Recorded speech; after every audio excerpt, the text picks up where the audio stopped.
ඔය හේලා කට්ටියට දැන් පේනවනේ ඔහේලා කරලා තියෙන වැරද්ද තරම. දැන් මේ යක්ෂණියව පන්නනවා කියන්නේ හිතා ගන්නවත් බැරි තරම් අමාරු වැඩක්. මොකද මේ යක්ෂණීට දැන් විවිධ ස්වරූපයෙන් එන්නත් පුළුවන්. අපිට මොනා කරයිද දන්නේත් නැහැ. ඒ වුණාට බලමු කොහොම හරි මේ යක්ෂණියව පන්නන්න. ඉතින් ගුරුන් වහන්සේ අපි දැන් මොකද්ද කරන්න ඕනේ?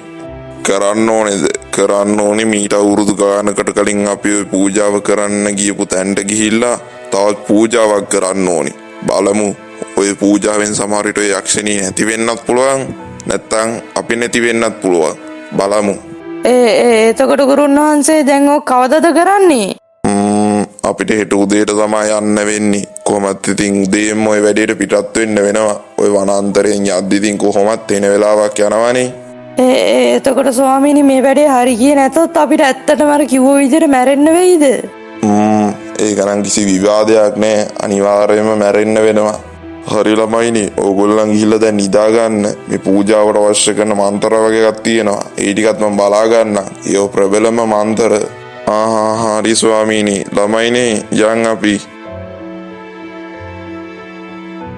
මේ ඒක නෙමේ කෝ අර මෙතන අර හෙක්ටර් කියන ළමයෙක් හිටියේ. ඒ හෙක්ටර් කියන ළමයා නෑනේ.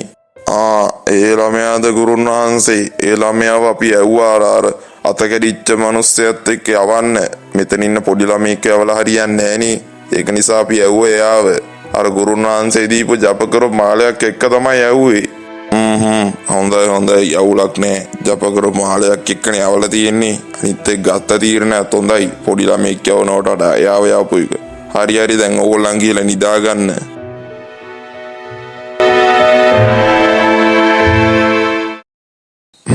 එහෙනම් දැන් උදේවරුවත් ආවනේ. එහෙනම් දැන් අපේ ගමන පිටත් වෙමු.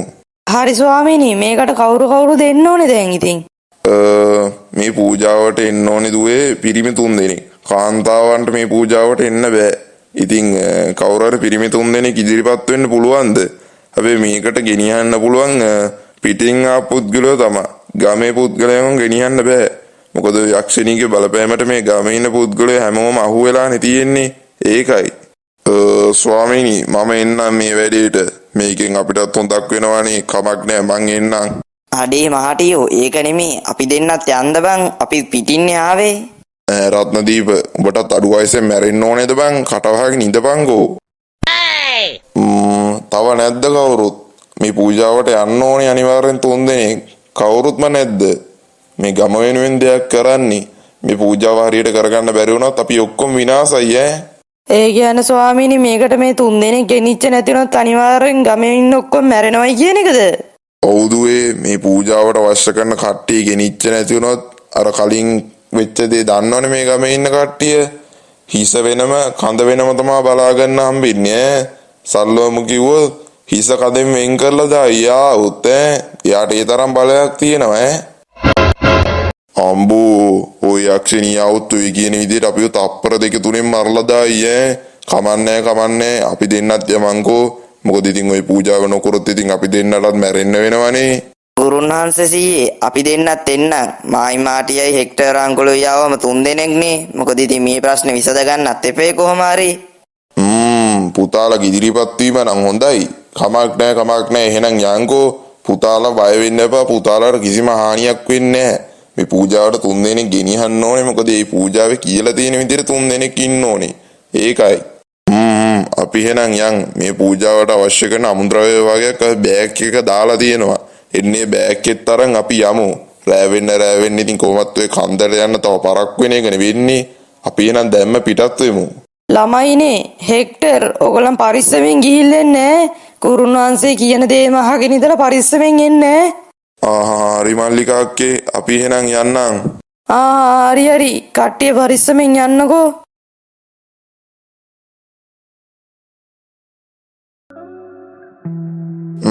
ළමයිනේ අපි ඉක්මනට යන්. කොහොමත් කන්ද උඩට යද්දි තව රෑ වෙයි.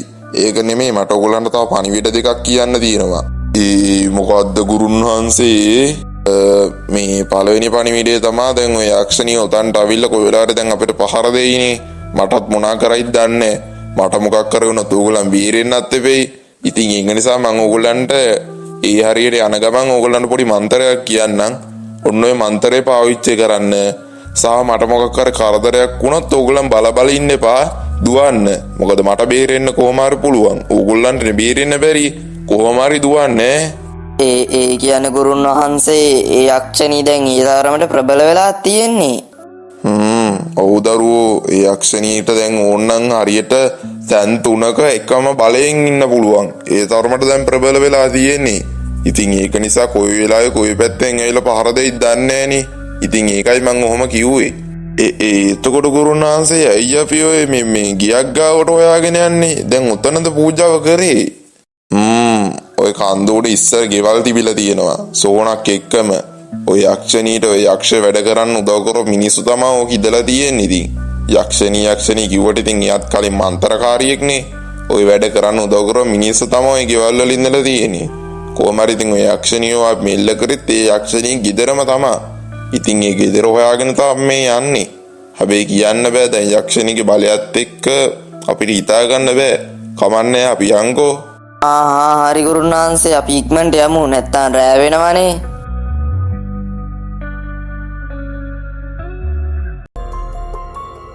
හරි ළමයි ඔන්න අපි තැනට ආවා. ඉතින් දැන් ওই බෑග් එකේ නාපු බඩු ටික තියෙන්නේ. ඔන්න ඒ බඩු ටික ඉක්මනට මෙතන හදලා ගන්න. ලොකු දෙයක් කරන්න නෑ. ඉතින් ගිනි මැලයක් ගහන්න විතරයි තියෙන්නේ. තව අර පූජා බඩු ටිකත් ගන්නකෝ.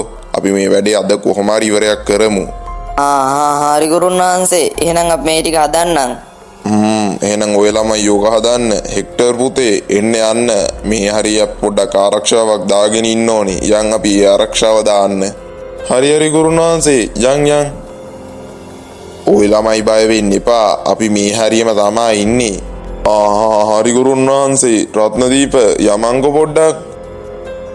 අඩෝ බලපන් මේක දැක්කත් බය හිතනවා යකෝ. කිව්වතොට එන්න බෑ කියලා.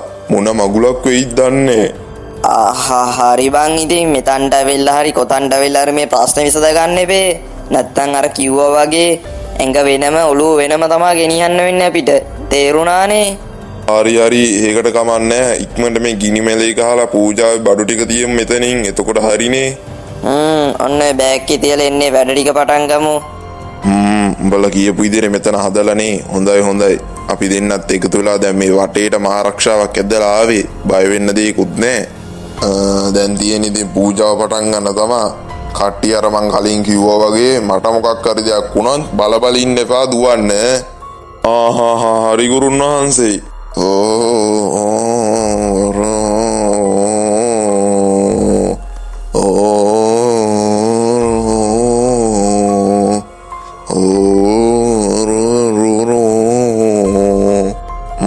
මං හිතුව විදිය හරි. මේ යක්ෂණියව ගෙන්නන්න මේ සාමාන්‍ය මන්තර හරියන්නේ.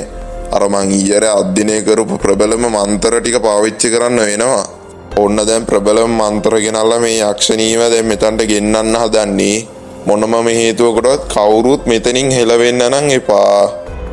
හරි ගුරුන් වහන්සේ ළමයිනේ කවුරුත් එහෙම වෙන්න එපා.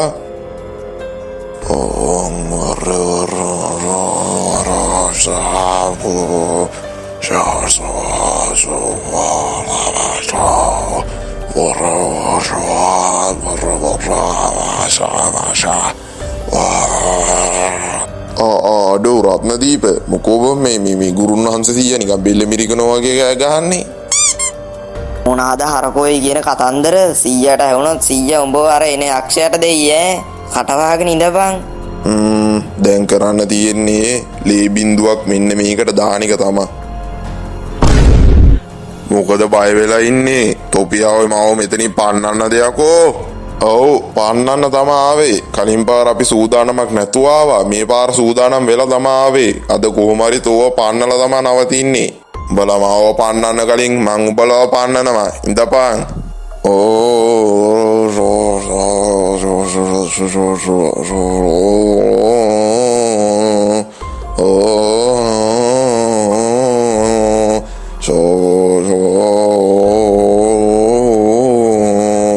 බල හිතුවනම් කලින් පාර හිර වෙලා ඉන්න එකා මෙතන ඉන්නවයි කියලා. බල වැරදි යකෝ. බලවත් ඉවරයක් කරන්න ආපු එකා තමයි මෙතන ඉන්නේ. ඉඳපන්. දැන් මොකද නාගියෝ කියන්නේ? තෝගේ සද්දේ බැස්ස නේද? ඉඳපන් මම්මගේ වැඩ පෙන්නන්නම්. ළමයිනේ බලබල ඉන්න එපා පැන ගන්න මම මේ පූජාව ඉවරයක් කරන්නම් කොහොම හරි. ඒත් ගුරුන් වහන්සේ ඔයාව දාලා යන්න මං කිව්වා නේද ළමයි වැඩි වෙලාවක් නැහැ කතා කර කර ඉන්න ඉක්මනට පැන ගන්න. ඔබ හිතනවා නම් මිනිහෝ මට මෙතන ඉඳලා උන් ඉවරයක් කරන්න බෑ කියලා. මට පුළුවන් යකෝ මගේ ස්වරූප ගානකින් දැන් ගිහිල්ලා උන් ඉවරයක් කරන්න. ඉඳපන් මං මේ වැඩේ කරන්නම්. මම දන්නවා යකෝ තොට එහෙම කරන්න පුළුවන් බලයක් දැන් ඇවිල්ලා තියෙනවයි කියලා. ඒත් මං ඉන්නකම් මේ ගමේ එකෙක්ටවත් කාටවත් හානියක් වෙන්න දෙන්නේ නැහැ. ඉඳපන්.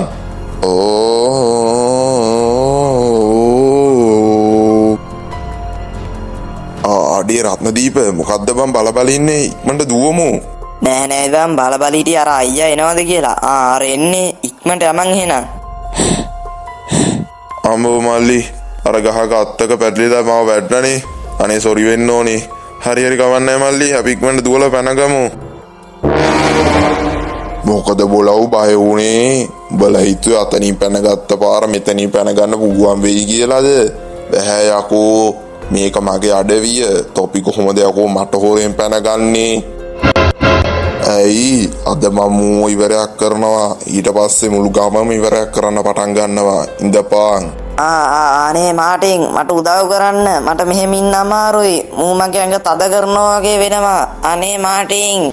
හෙක්ටර් අංකල් අර 100 කියලා දුන්න මන්තරේ කියමු. හරි ළමයෝ ඉන්න පොඩ්ඩක් ඉන්න.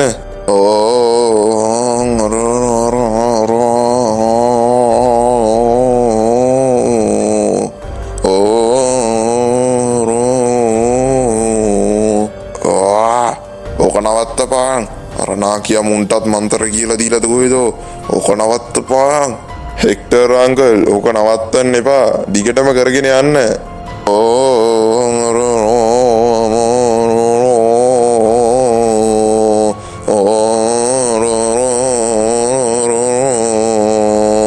එපා යකෝ ඕක නවත්තපා. ආඩේ රත්නදීප උඹට අවුලක් නෑනේ? අම්මෝ අවුලක් නැත්තෙමත් නෑ බං. ඒ කොන්දරි දෙනවා අර යකා තද කර පාරද කොහෙද? කමන්නේ අපි ඉක්මනට මෙතනින් පැනගමු. ඔව් මාටින් මල්ලි මෙන්න මෙයා පොඩ්ඩක් නැගිට්ටන්න. සීයේ ඇත්තට මේ ළඟපාතින් ඉඳලා අපේ අර හිටපු පිරිමි ගෙනාවත් අර ළමයි දෙන්නවත් හම්බුන්නේ නැද්ද? නැහැ දුවේ. දොළගාව ඉඳලා ගුරුන් වහන්සේ විතරයි හම්බුනේ. ගුරුන් වහන්සේටත් සිහිය තිබ්බේ නෑ. ඊට පස්සේ බොහොම අමාරුවෙන් සිහිය ගත්තෙත්. මේ ළමයින්ට ඊයේ කතා කරේ මමයි මේ පූජාවට එන්නේ කියලා. මේ ළමයින්ට මොකක් කර වෙලා නම් මට හරියන්නෙත් නේ. මල්ලිකාක්කේ ඔයා මෙහෙද? හෙක්ටර්ගේ කටහඬනේ ඇහෙන්නේ. හෙක්ටර් මම මෙහෙ ඉන්නේ. අම්බෝ හෙක්ටර් ඔයගොල්ලන් බේරිලානේ. අපිත් මේ පණ බයේ හිටියේ ඔයගොල්ලන්ට මොකක් හරි වෙලාද කියලා. ඇත්තටම පුතේ ඕගොල්ලන්ට මොකද්ද උනේ? මං එතනේ පූජාව කර කර ඉදිද්දි ඕගොල්ලන් යවුවට පස්සේ අම්බෝ ගුරුන් වහන්සේ සීයේ මාර දේවල් ගොඩක් උනේ. අර යක්ෂණිය අපිට මගදිත් ඇවිල්ලා පහර දුන්නා. ඊට පස්සේ මේ හෙක්ටර් අංකල් අර 100 කියලා දුන්න මන්තර ටිකක් මතුරලා කොහොම හරි යක්ෂණිය වැව්වා. ඒ යක්ෂණිය අපේ මේ රත්නදීපවත් ආයෙත් කෙලින් කරා.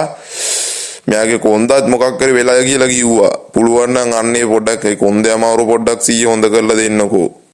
හරි දරුවෝ ඔය යක්ෂණීගේ බලපෑමට ලක් වෙච්ච නිසා තමයි ඔහොම පොඩ්ඩක් අස්ති එහෙම වෙන්නේ නැත්තේ. මම පොඩ්ඩක් තෙල් ටිකක් ගාලා ඔක හොඳ කරලා දෙන්නම්. එහෙනම් ගුරුන් වහන්සේ අපි යන්නම්. මොකද ඉතින් අපේ ගෙවල් වල කට්ටියත් බලාගෙන ඉන්නෝනේ. ඔය යක්ෂණීගෙන් ආයෙත් අපිට බලපෑමක් එන්නේ නෑ මේ ගමට ආයෙත් කිසිම යක්ෂණියකින් බලපෑමක් එන්නේ නෑ. ඕගොල්ලන්ට බලපෑමක් එන්නෙත් නෑ. ඒකින්ද ඕගොල්ලන් පරිස්සමෙන් යන්න.